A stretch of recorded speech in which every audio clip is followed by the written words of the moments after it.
This is the first episode of the podcast of the century. And you chose me. I don't know why. We're currently sitting in the back of the Century, parked on 80th Street or something, where the fractured prune is, and the window tint is so dark. We've got kids literally walking around the car and not taking photos of it. Without knowledge of anybody in here. It's pretty funny. It's hilarious. So this is you are the guinea pig. I know it took like the last hour to get everything set up in here, but I'm kind of excited about it. This thing, this fold out desk or this slide out desk, I can kind of set my stuff on. The audio recorder here has a time, so I can kind of keep an eye on my time. My preamp is tucked up under the shelf there, and I mean, it looks like this car was made to do what it's doing. I'm so excited about it because when I bought the car, I'd already planned on starting a podcast, and I was like, man, we should do some sort of like mobile podcast in this thing. Why not? And take it to all the shows. Yeah, that'd be pretty cool. Parades. Children's hospitals. I mean, it's everything. You could go in and talk to all kinds of people about stuff. So crazy. You know, you ought to try to get a trooper on this thing. That'd be pretty cool. Actually, you know what? I hadn't thought about that yet.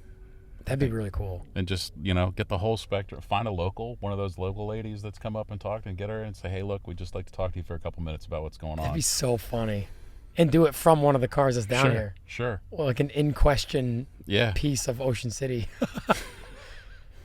And so as we're speaking, we're looking out at the strip. We're on the bay side, looking out at the ocean. Beautiful day. Over the strip. Beautiful day. 80-something degrees. Not too humid. It's Saturday, and we've been here since Wednesday. And anyone who listens to the podcast knows that my voice is completely shot right now. And this is usual scenario for Ocean City. Usually by about Friday night, my voice is gone. Because usually, as you know, I'm here in a car that is usually a conversation piece. So I'm talking all day and all night to people about cars and the car I brought or whatever. And so my voice doesn't last. And here we are. And last night, it actually hurt to talk. And I was thinking, man, it's not going to be good. I'm going to be pushing real hard to get these episodes out. Yeah. There was a lot of activity last night, so it was difficult having any kind of conversation. But that's all part of it. So here's that. Yeah, so here's the crazy thing. So we're obviously 2020. It's like the pandemic, all that sort of stuff. And so we had no idea what to expect for this Ocean City. I don't think anybody did. And so it's as big as I've ever seen it. That's what I was going to get at. Obviously, it kept no one back. I mean, it kept some people back, I'm sure. Whether or not they had to quarantine for 2 weeks to go back to work or all that stuff. Sure. So logistically, they probably couldn't make it work. But there is no lack of people out on the strip. And like you said, last night, Friday night, was wild. There were fist fights in the street, and they're spraying that stinky liquid on all the sidewalk. The police are to keep people from congregating, and doesn't faze people in the least. Does not at all. And and they're impounding cars like mad this year. And anyone who pays attention to the internet knows that's what's going on here. And that kept a lot of people from coming. So we assumed it was going to be just like a scare tactic at the beginning of the week. Sure. They're impounding stock cars with dark tint, and charging people over $1,000 to impound the car and to get it out of impound, which is just mental. And I don't know how accurate the numbers are, but they had said that they had close to 50 impounds on Wednesday and about 70 or so yesterday. And that's $1,000 a pop. Right. So think of that revenue. It starts adding up quick. That's unreal. How many years have you been coming? I was trying to think that when we started talking a few minutes ago on like what the first year was. And, I haven't been at every single one of them. Right.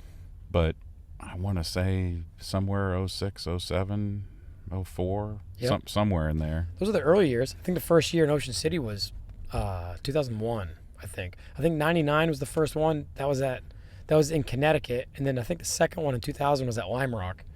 And then I'm pretty sure in 2001 it came here. So it's been here people have been coming here for almost 20 years. Yeah, and, we're the old timers now, or at least I guess I could probably speak to a little bit of that, where at one point everything was a Volkswagen and potentially an Audi at this show. And it was basically the same kind of scene, and now it's evolved into modern kind of car show, and it's organic. It drives itself.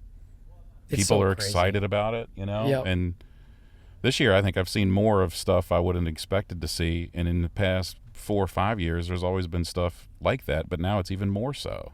Yep.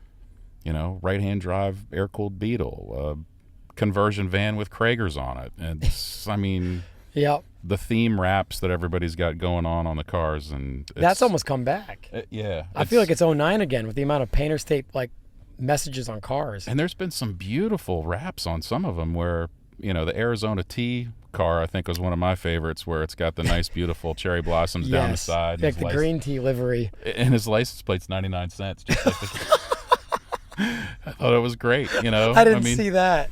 There's a Tiffany car driving around, you know, that's like that sky blue. He's got the Tiffany box logos on the door and stuff. I mean, the license plate of the Arizona car is 99 cents.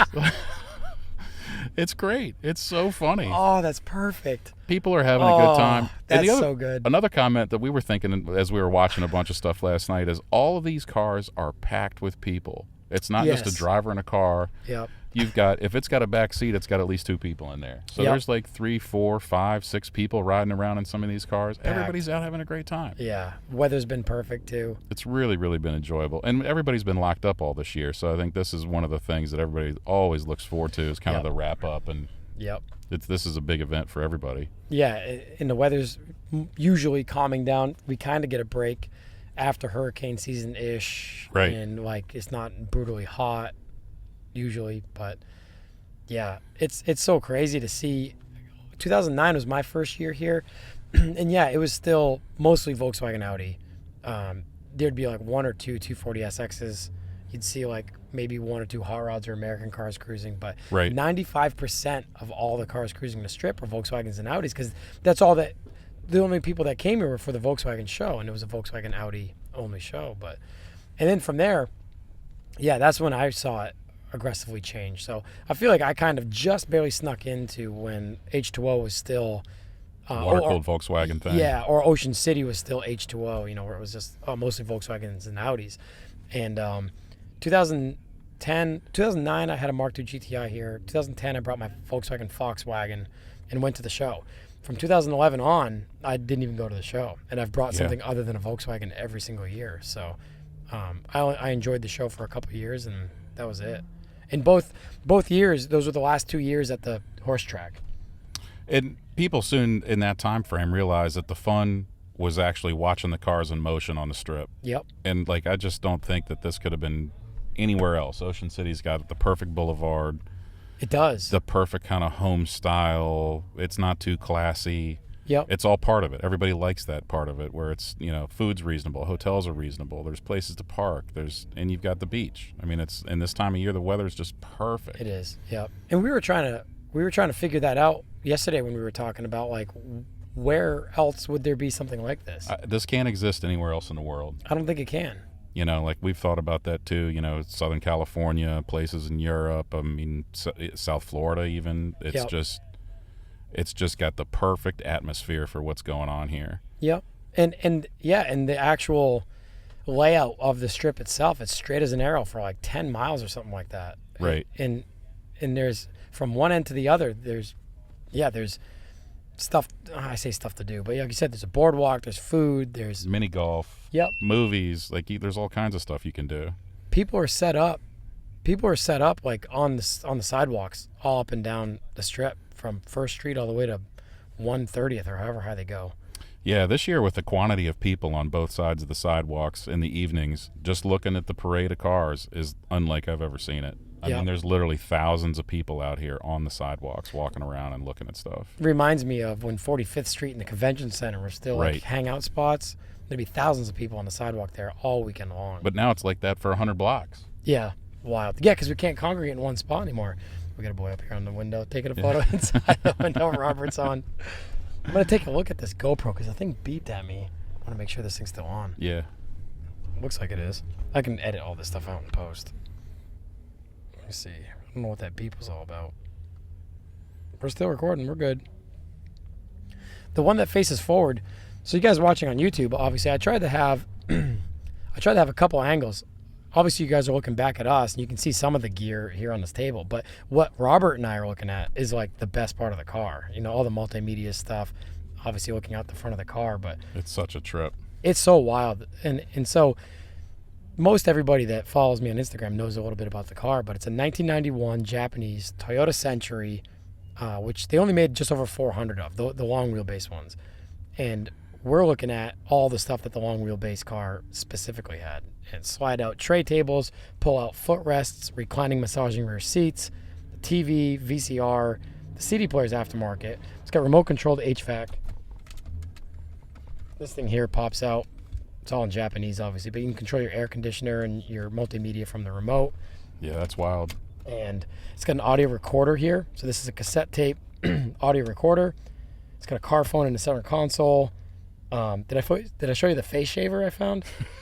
Oh my gosh! I think I've seen a picture of that thing. Yeah.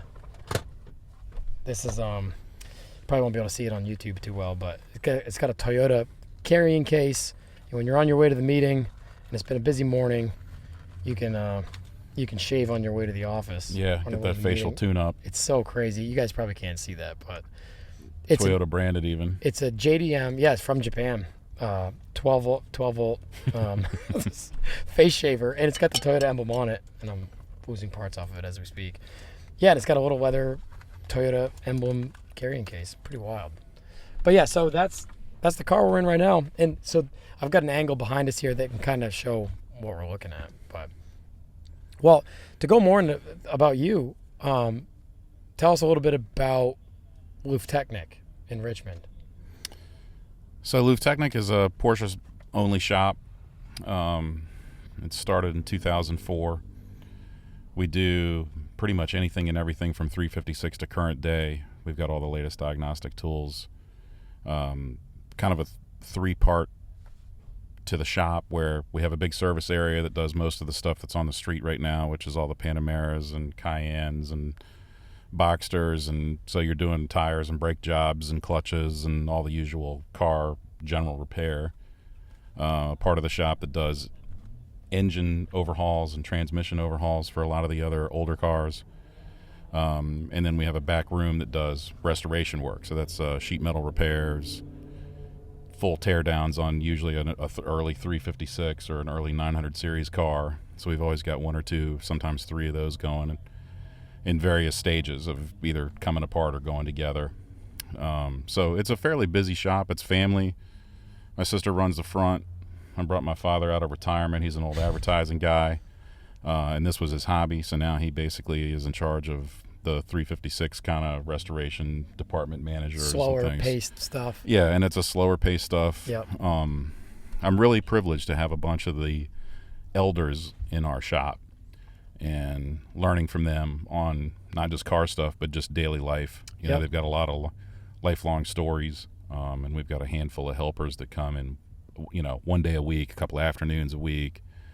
And it's been, you know, you're learning a lot from that kind of stuff too, and that gives a lot of depth to our shop. So we're really fortunate to be able to do what we do, and we're probably one of the few shops in the world that's got the experience from the early air-cooled Porsches all the way up to current day. That's awesome. And you worked in the Porsche field before you started with Lufteknic, right? Yeah, so previous to the shop, I joined the circus, so to speak, after college, and was something where I was either in the right or the wrong place, and ended up, you know, working for a bunch of different professional Porsche teams, GT teams, traveled through North America and Europe doing a bunch of that, worked for Turner Motorsport, and we ended up with the first championship in 2003, and a lot of great stories with all this stuff, and still have many of the contacts through those days of, you know, because you've worked with the engineers at H&R, you work with K&W, you know,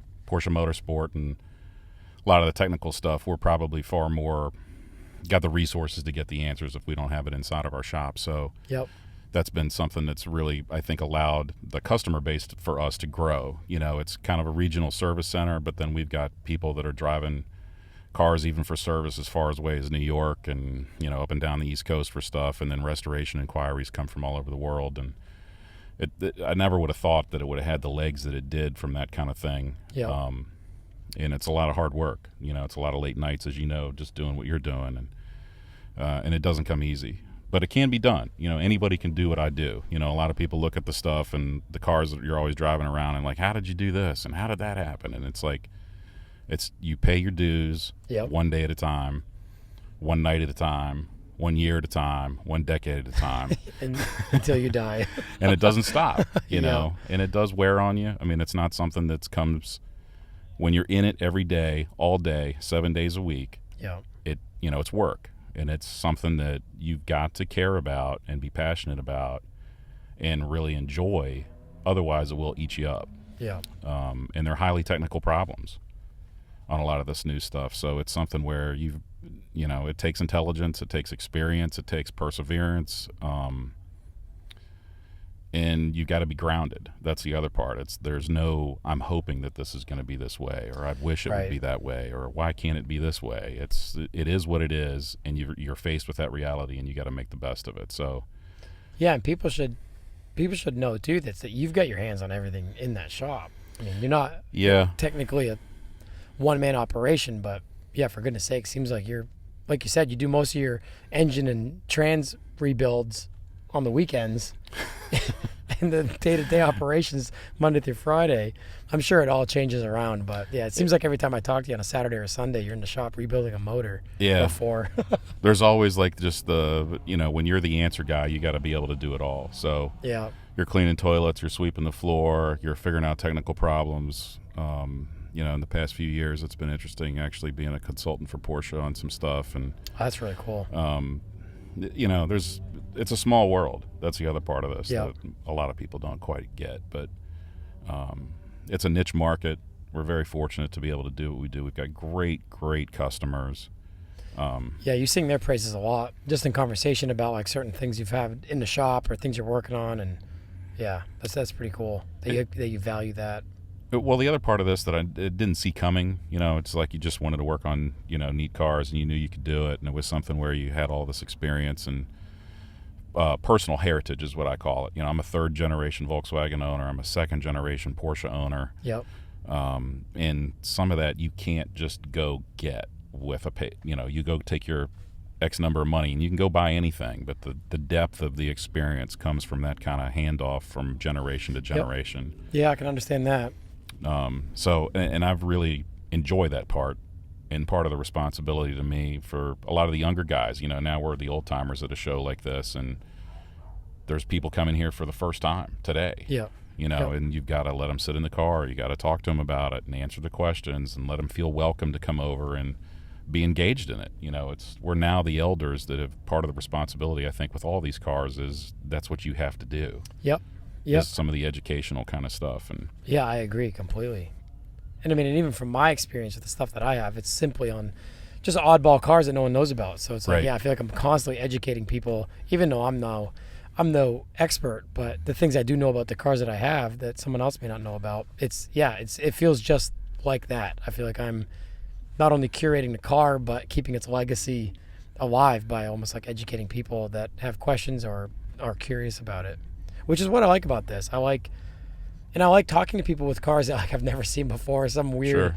If it's a car that you've seen before, but you've never seen it like slammed on custom coilovers or something, and then you could talk to them about like how'd you go about lowering this thing. And I mean, we look at stuff like this from a technical standpoint though, so since we work with our hands. But as we speak, Chester's pulling away with his AE86. that's a beautiful car. He drove it down from Providence, Rhode Island. People will see photos of that on the internet. And these kids right here in this SC300 Lexus, or it's a Soarer. Is that right-hand drive? Yeah, it's It's left-hand drive. Yeah, so that's a Lexus. But that's a really tidy looking car Yeah, too. it looks good. Rear-wheel drive. And some of this is also, as you've got a bunch of experience with it, you're actually showing the younger generation how to do it. That's a weight on your shoulders. You almost have to like keep that lifted up because eyes are on you in a way. Sure. And you got to make sure you don't slip up. And they expect the next notch. You've got to outdo yourself. You've got to have the next neatest thing that you're showing them. Which is crazy because I've never looked at it that way. And just from the people I've talked to this weekend that have seen the Century here, a lot of them are saying, oh, you keep one-upping yourself every year. And it's like, but that's not what I set out to do. It's just my own world is, that's weird, that's new. You're getting stronger at it, smarter at it, more True. experience at it. Yeah, I Like, guess, could you tackle this car the first one out? No, absolutely not. Absolutely not. No, absolutely not. So I get that. So speaking of the next car out, we got to have, as you know, I do a lot of, anybody that follows me on Instagram and messages with John, we have the COE thing. Yes. When's that going to be done? So Let's draw a line in the sand right here, ladies and gentlemen. yeah. Now I've got to be. Now John's squirming in his seat. Yeah, I am. Yeah. Now I've got to be responsible for this. Since I'm sticking around to New Hampshire another winter, I was hoping to move south this year. I've justified being here another winter to work on the cab over with my dad. So Perfect. the plan is, and I know plans change, but right now the actual plan is to really start hammering on that truck this winter. And hopefully, I mean, it's a 12-valve Cummins. Thing doesn't need much to run. It's in the chassis that it came in, so we've just been modifying everything around it. Sure. So it's not going to take much to get the thing running again, other than the fact that it's been sitting for 5 years. So I got to do some maintenance to the motor. I got to do the killer dowel pin in the front. But now that we haven't finished the front of the truck, the front of the motor's right there. So take the case off and right by, I forgot what gear it is, but you know, all your gears are in visible view. There's a pin that's a press-in pin. And over time, it works its way out and falls down in and causes catastrophic failure. So it's literally an easy fix. There's a company that makes just one of the bolts that holds one of the gears in. I don't know I don't know what gear it is, but you take a bolt out for that gear, and it's a little plate that has an eye in it, and you take that bolt out that holds the gear in, put that plate on, put the bolt back in, and it's like a block plate, and it just keeps the pin from falling out. Interesting. It's all it is. It's a 5-second deal. But people do a water pump while you're in there and a few other things since, you get the case off. The slippery slope. Yeah, it is a slippery slope. But from what I've heard, doing the water pump and the front main seal, I think are the two main things you do when you get that case off while you do that killer dowel pin. But it's you're in and out in an hour basically. So Okay. from what I've seen. So this winter, I'd like to drive that truck next year. That'd be a dream. Yeah, that'd be great. It would be. Yeah, it would be. A good winter project, father and son team. Yeah, we've I mean, it knocked them sounds out like before. a perfect scenario. Like, just get to work, get it done. Yeah, we've knocked them out before. We did the Corvair over a winter. We did the 700 over a winter. And we started that cab over a winter. But that is just such a monumental task in comparison to the other cars, I guess. Just, it's bigger. If you got to move something or take the cab off, it's like it's a 2-person or more deal. It takes more machinery to move stuff around. So Right. since it doesn't move under its own power, we got to use the tractor to get it in and out of the shop. And it's not like if it's not in the shop. It's like us pushing dead Cayennes around, It's next to impossible. Yeah, it's nice having a little bathtub in there probably. Sure. Push a 356 around. But yeah, so I'm hoping to get that done. Yeah, you had that big fire truck, Mercedes fire truck for a bit. Yeah, a few years ago, it was a very similar kind of thing where, I've always lusted after Unimogs, and a lot of the industrial stuff that Mercedes has made is really neat looking, and most of it isn't here in the States, so we lust after the stuff you can't get kind of thing. So Exactly. driving down the road one day, we see this, and I practically crashed the car trying to oh my God, it's a Unimog, look at that thing. Yep. And it was a Doka, which is a crew cab. Right. And jump out of the car and go over, and the old guy that was part of this brewery that he had comes out, and he was surprised that we kind of knew what it was. And I was like, "What?" As I got him up to it, it's not a Unimog. It was slightly bigger than that. Yep. And learned a lot about it. And essentially, it is very similar to a Unimog, and actually has a bunch of Unimog parts on it. But that was an 1113 Mercedes. That's right. Truck. And 64. Yeah, 64. Yep. And That's not good. what was that? Is our battery dying? That's one of the GoPros. I think it was the back one. I can edit that out too. Let me see.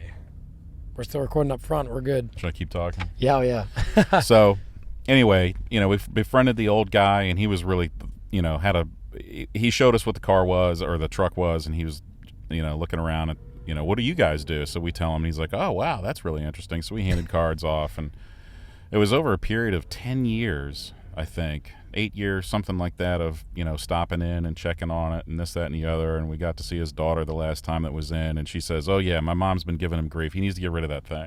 Yep. And the last time we had seen it, it hadn't moved since the previous time that we were there. So, and that was, a year or something like that. So Yep. It was somewhat of a rescue mission. It was sitting off in the corner of the field. The tires were flat. And talked to the guy. He called. He's like, yeah, come get it. We worked out a deal over the phone, and it was a New Year's Day, and I can't even remember what year this is. This all blends together for me. Yeah. And a couple of us got in the truck, a big low boy, with the aspirations that we'd somehow get this thing on the truck, but we Yep. had no idea. So took compressors and batteries and all this stuff, and we were able, after the thing literally had been sitting there that long, it instantly fired up like all that German diesel stuff does. Oh, so good. Yep. And let it run there for a bit. We got the tires up on the thing, checked a bunch of stuff out, and we were like, well, at least can probably move. And the previous owner, the old guy, comes out and gives us kind of a glance over of the 6 switches that are in the whole truck. Yeah. And we were really excited. He was really neat. Drove it around one last time, and then we brought it home, and then basically just did a really big, thorough service on it. And I can't remember the kilometers that were on it, but it was a fire truck. It was a fire truck, yeah, that's right. It sat in a firehouse its whole life, and when we first saw it, it had just come into the country and was in beautiful shape, and because it had lacquer paint on it, right. And it had been done such eons ago, and then it sat down there by the beach, by the Outer Banks, and it really took a beating to it from a weather standpoint. Yeah. But it had this kind of beautiful patina. It still looked good, yeah. So we had faked some of the patina in a couple places and put our logos on it. Yeah, hand paint. Yeah. The Lufteknic logo on the back. That was so good. And your colors are kind of red and white anyway, and the truck was red. It just seemed like a perfect kind of work truck kind of deal. So cool. We put new tires on it. We redid all the brakes and sleeved all the wheel cylinders. The wheel cylinders were like the size of a Red Bull can. Yeah. It was just, everything was very simple, just big. Yeah. Greased all kinds of stuff. Replaced, it had like its original fan belt on it. Put a new belt on it for the first time in 50 years or whatever. Yep. So, and then drove it around. We took it to Cars and Coffee in our local town a couple of times, and then we had this big push, like, let's try to get it to H2O and just drive people around in this thing. It'd be nuts. And that was 12 or 13, because those are both the years that I brought my Fintail, and that's when I first met you. Yeah. That's when you brought that, because we had photos of my 1960 Mercedes and your fire truck together. Yeah. So that was somewhere around there. So, geez, that's already 8 years ago. Yep. So nuts. And I remember cruising the Fintail down the street, and I remember looking down an Oceanside side street, and it was sitting there on the end. Yep. And I'll never forget how it made me feel. I lost my mind. I couldn't believe what I was looking at. And we had the Governors Club meet that night, and I didn't know who you were, and you had messaged me on Instagram and basically just said, save me a spot, I'm bringing something. Yeah, that's all you said, verbatim, basically. Save me a spot, I'm bringing something. That's all it said. And when you rolled in, and you had Christmas lights on it and stuff, and it was like this whole deal.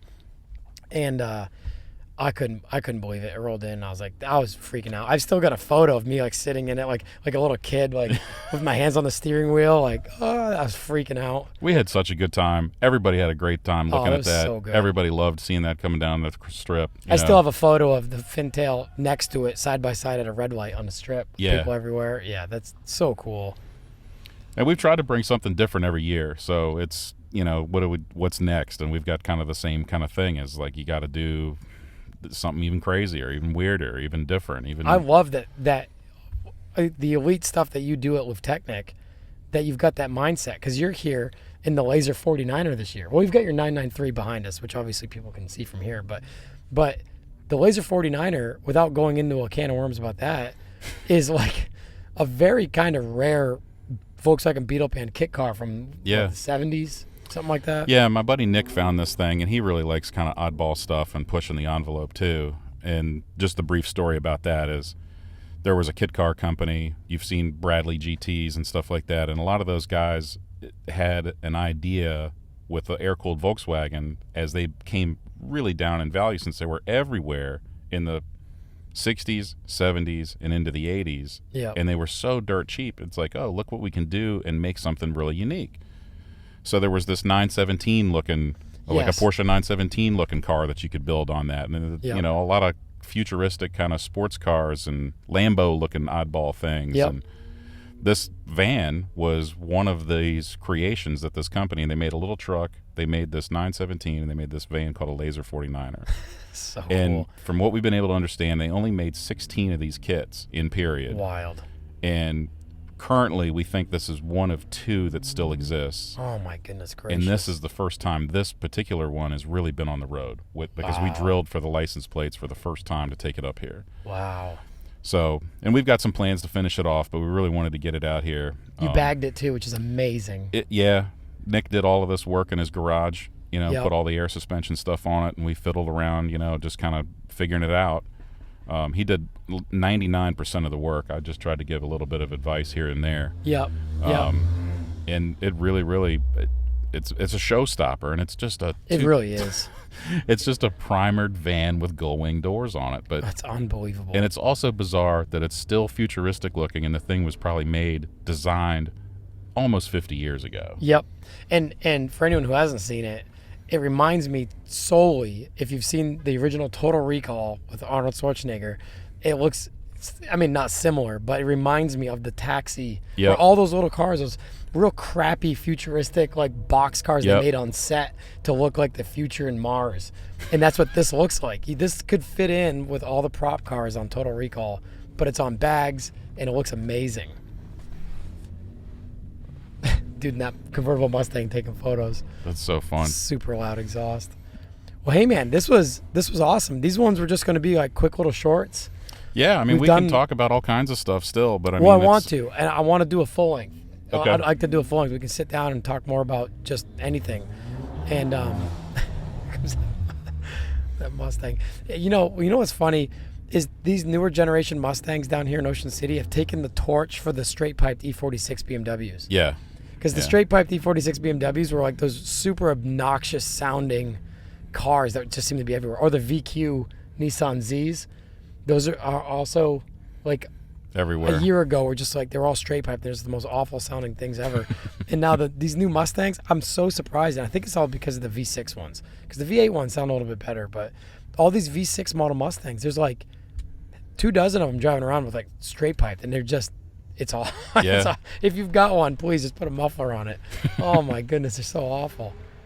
It's all part of this. This is modern car culture at its best. I just don't think this exists anywhere else. I don't think it does either. There's lots of people that are, anywhere you go and they kind of question you on what you've been to that show. So tell us about it. What are the pictures and this, that, and the other. And everyone's heard of it. I mean, I know people aren't even in cars. But like, Yeah. oh, I've heard of that. I've got some friends that go every year or whatever. Right. Yeah. Right. And you try to tell them, or they've seen pictures and stuff, and there's literally, there's no video, there's no magazine article, there's no website, there's no picture gallery.